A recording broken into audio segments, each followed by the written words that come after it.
Hey everyone, Josh Arsamon here. In this video, we're going to be talking about corporate structure and how to design a corporate structure for your martial arts business. We're going to be discussing organizational charts, accountability charts, and positional agreements.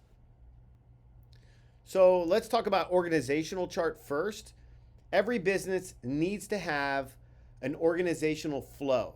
And the best way to illustrate this would be through a visual of some kind like I have here, an organizational chart. This is a great exercise no matter how small your business is right now.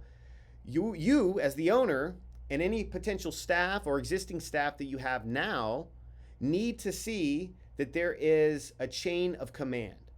So in this example, you'll see at the top is the owner or the president of the martial arts school or the organization. Really, this org chart can be the same type of org chart no matter what the business is, but specifically for a martial arts school, we may not call ourselves the president, but we are the owner. And then the owner, underneath the owner, you have your manager. So we have a general manager and an assistant manager. The manager and the assistant manager, they're interchangeable with the title of program director or head instructor. In other words, you could be a program director and be a manager in our school, or you could be a head instructor and in charge of what's going on the floor and be the manager, and vice versa. The assistant manager could be program director or head instructor. It doesn't matter. Usually the person with the most experience, who's the most mature, and who has the skills will be the general manager. Either way, these two people work together. They're a team. It's not like the assistant manager is underneath the manager. They're really a team. It's just one person has to be held more accountable. That's why in this chart, you'll see the manager is slightly higher than the assistant manager. And of course, both of them link up to the owner, which would be you, and they report to the owner. Now, in the assistant manager's case, it stops there. The manager is then in charge of everything else that happens in the school. Underneath them is all of the instructors. Now, you may not have 4 instructors at your location, but maybe you have 1, maybe you have 2. Maybe you're the owner, the manager, and the instructor for now, but you got to create a chart so that you know where you're headed. We want to begin with the end in mind. Underneath the manager, you have your instructors, and then underneath the instructors, you have your assistants. Now, it's important when I talk about chain of command that you understand that when this is all finished and done, the owner doesn't need to necessarily check in with the assistants. If something's not happening on the front line with the assistants, it's the instructor's job to help manage them. And it's not even your job as the owner to manage your instructors. It's the general manager's job to do that. Now, again, in the beginning, perhaps you're all of these things, and that's okay. Maybe you're the owner, the manager, the instructor, and you have a couple of assistants.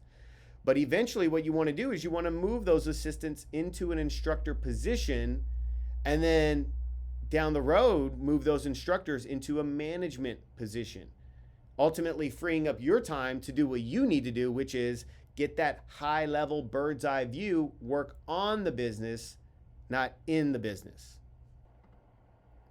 Okay, so next up we have an accountability chart. So this is different than an org chart or an organizational chart. It's different in that what we do is we break up the business into different departments. So we'll start at the bottom on this chart. So at the bottom we have a sales department, a finance department, operations department, human resource, and marketing department. Above that we have what we call an integrator, which is someone who they're in charge of kind of integrating all of those departments together and just managing the different departments and the team. And then at the top of that person, you have what we call the visionary. This would always be the owner. Now, here's the thing to remember with the different departments. Each department needs to have one person in charge of that department. Now, typically, if you're in charge of a department, that means you're going to be in a manager position, either general manager or assistant manager, or perhaps even the owner. But only one person can be in charge of that department. There can't be 2 people in charge of any one department. So if we look at sales, When we talk about sales, it's the sales process, it's lead conversions, renewing, upgrading, canceling, missing in action, office management, inventory, ordering, keeping statistics, everything that's involved with the sales. This would be program director, right? If you're looking at the org chart, it would be a program director. However, their accountability department is in sales. So everything related to sales falls on them. And of course, in this example, we have an actual employee named Jennifer Gordon. She's in charge. Underneath that, you'll see some people who are assisting her in that job title or that job role, that departmental role. We'll have some people underneath there. Finance is everything: accounting, budgeting, tax planning, payroll, insurance, off-campus PE, for example. Now, under finance, it's me. I'm in charge of finance in all of our locations. Operations, now under operations, we have client satisfaction, retention, communicating, planning, instructor, delivery system, testing, referrals, statistics, basically running the operations. Now, the operations would typically be the general manager, right? Human resources, this would be hiring, firing, training, process documentation, and compliance. So again, one person needs to be in charge, and then you have marketing, everything marketing. You may say, well, I do some of the marketing and so does someone else. Well, that's the problem. You can't have two people in charge of any one department. Now, you can have some people underneath them. Now, when you look at this, you see, okay, my name, Josh Arsamont, is only in one of these. On the bottom row, it's only in finance, but that's not how it always was. When I first made this accountability chart, I was in operations, I was in human resource and marketing. And little by little, I started to move myself out of those boxes. And that's the goal for you as the owners, to move yourself out of those boxes and to start to train your team to be able to handle those things. And as they get better and they're able to handle these departments, not only just in a way that's sufficient, but can actually help the company grow, they'll make more money with the company. They'll make more money because the company is going to be doing better and making more money. Now, above this, you'll see the integrator. And what is the integrator? Well, the integrator is there for accountability. They're there to help with special projects, to help with the culture of the team and the school, to manage the team, and to create schedules for the team. That's my job, the integrator. It's also one of my goals to move myself out of integrator position in the future. And I have some employees that I'm thinking about moving into that position, but that's down the road. But at the top is always the visionary. It's always the owner. And these are where the big ideas come in, solving the big problems. They also work with culture. They're there to create big relationships, strategic relationships, not only in business and in the business community, but also in the greater relationships in the industry, the martial arts industry, business development, scheduling, and so forth. Very, very important that you go through this process. And there's a great book on this called Traction. Traction is the book. Gino something, Wickman or Winkman. Either way, Traction, look up the book. And it's a great book that kind of outlines this process.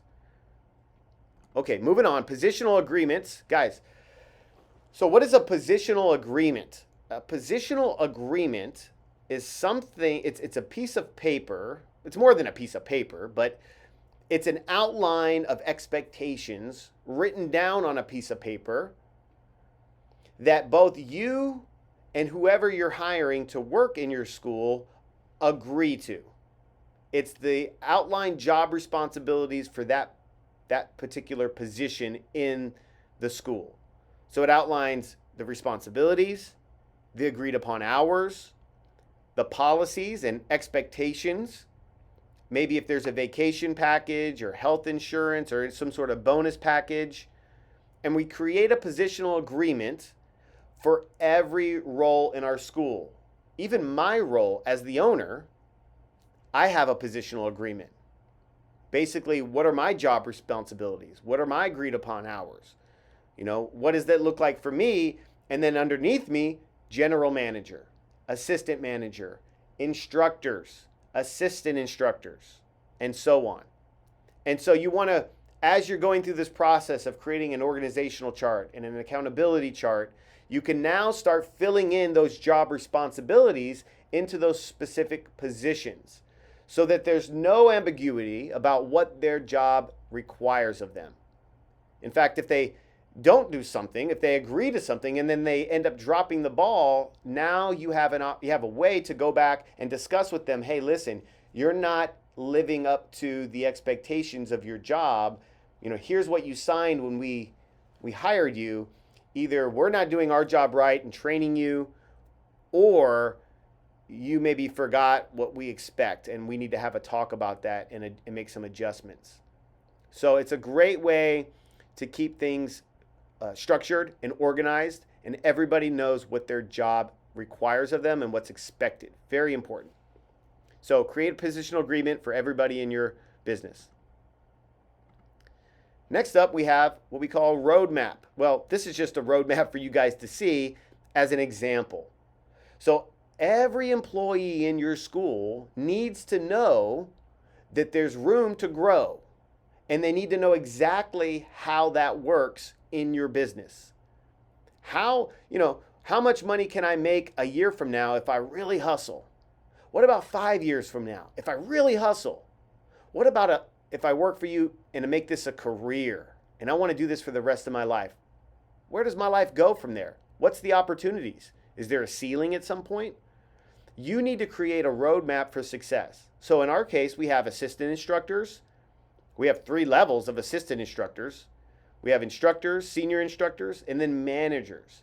And then create a pay scale for each one. So as you're writing out these job descriptions and these positional agreements and accountability charts, and you start mapping out, well, what does an assistant instructor need to know and what do they need to do?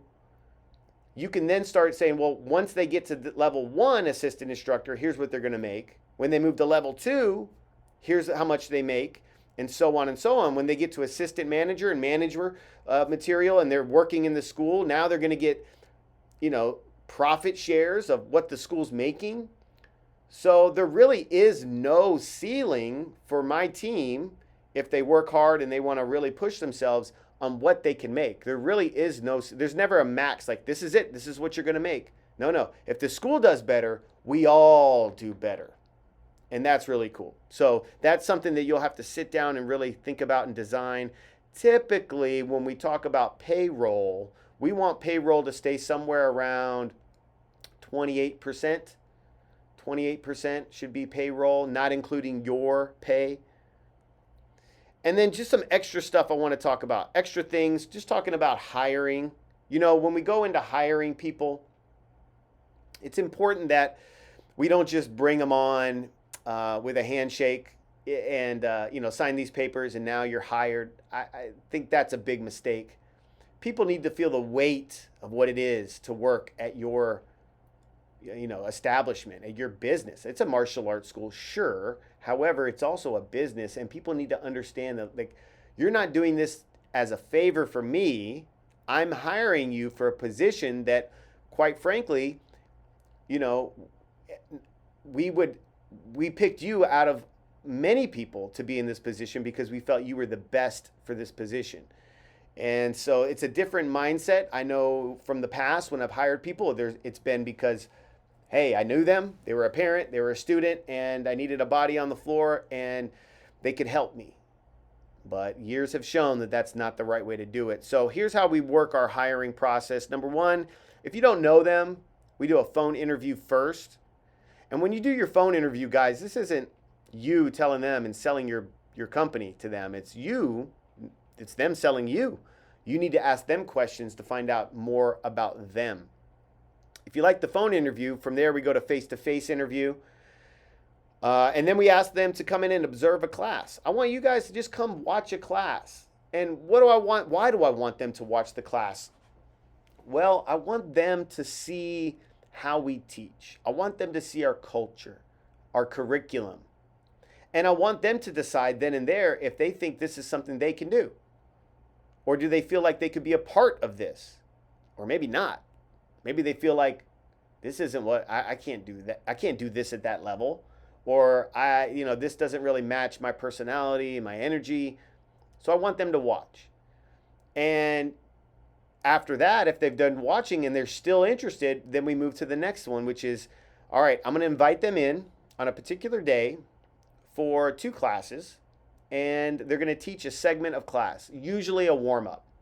And I'll give them an outline for that warm-up, a specific outline for that warm-up. Like, here's what you're going to do, and here's what I want you to teach. Or sometimes I'll even say, on the first class, here's a specific warm-up, and on the second class, you can kind of make up your own, but you have to do it in a certain amount of time. So what I want to do with this is, number one, I want to see how our students interact with them. I want to see how well, of course, they perform on the mat. Now, I know they're going to be nervous, and I take that into consideration. But I also want to see how well they follow directions. If I told them 5 minutes for a warm-up and they only do 2, that's not a really good sign. If I told them 5 minutes and they do 10, I don't know. Maybe that tells me they're not good at taking direction.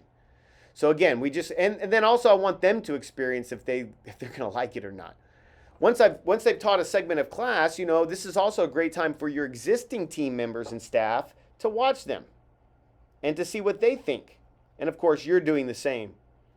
Once we go from there, then we will have them, and we decide we want to hire them, we'll offer them a position, and at that point, we'll go over the positional agreement and ask them to, read through it and agree to it, and if everything's good, we'll have them sign it, and then we'll have a 90-day probation from there. And the 90-day probation is there for both of us. Number one, if they don't want to work here after 90 days or any time in between that, and they say, hey, listen, this is not working out, fine, no problem. We'll shake hands, no hard feelings, and they can go on their way. But at the same time, if it's not working out for us on our end, I want them to know, hey, listen, no hard feelings. It's just not working out. And usually in that time period, they'll come in with a starting pay, and after the 90 days, we'll bump their pay up to the next level. Now, just some other food for thought. Make sure you have training, okay? When you bring someone on board, you can't expect them to just learn on the job or already know what's expected of them. You need to have some sort of onboarding training. And this may be 2 weeks, it may be a month. You may have a crash course in a weekend or a week. But there needs to be onboarding training, and there needs to be follow-ups. One of the worst things you can do is hire someone, bring them on, and not train them well. And then be frustrated with them or get upset with them when they're not doing something right. They're going to get frustrated. They're not going to like working for you and with you, and they may quit. And then also you may get frustrated and want to fire them, right? So other types of training, instructor training, weekly we do instructor training, martial arts training. I think that's really important. Keep the martial arts the main thing. We'll do that every other week. Systems training, leadership training for the young up-and-coming potential instructors. Curriculum training to go over the curriculum, making sure your instructors know what to teach and that they're teaching it the right way. And any kind of industry conference training. Of course, the Martial Arts Industry Association is one, and it's a really good one, and we do that quarterly. And then next up is meetings, not to be confused with training. Meetings are when you're sitting down and you're discussing what's happening, what just happened, and how do we solve problems, and how do we keep the communication open. It's not skills training, it's a meeting. And so we have team meetings weekly, instructor meetings, bi-weekly, management meetings, monthly overviews, where we sit down every month and we kind of go over what's coming up this month, what happened last month, what do we need to look forward to, how do we plan that out. Quarterly planning, I think it's misspelled here, but quarterly planning, and yearly planning at the end of each year. So lots, and these meetings and things, and this will be another video, planning out your calendar, but these meetings are essential and they need to be put on your calendar well in advance. And once they're on that calendar, they don't move. It's priority number one. Trainings and meetings, priority number one. And then the last thing is just as an owner, I think it's important to talk about mentoring and masterminds for you. Your team is only going to be as good as you, and they're never going to be as good as you. They're only going to be, let's say, 80%. I mean, if someone's as good as you or better, they're probably not going to last in your organization very long because they're going to realize that they can move on and do something on their own. So you have to constantly be upgrading yourself so that you can attract better employees, better team members.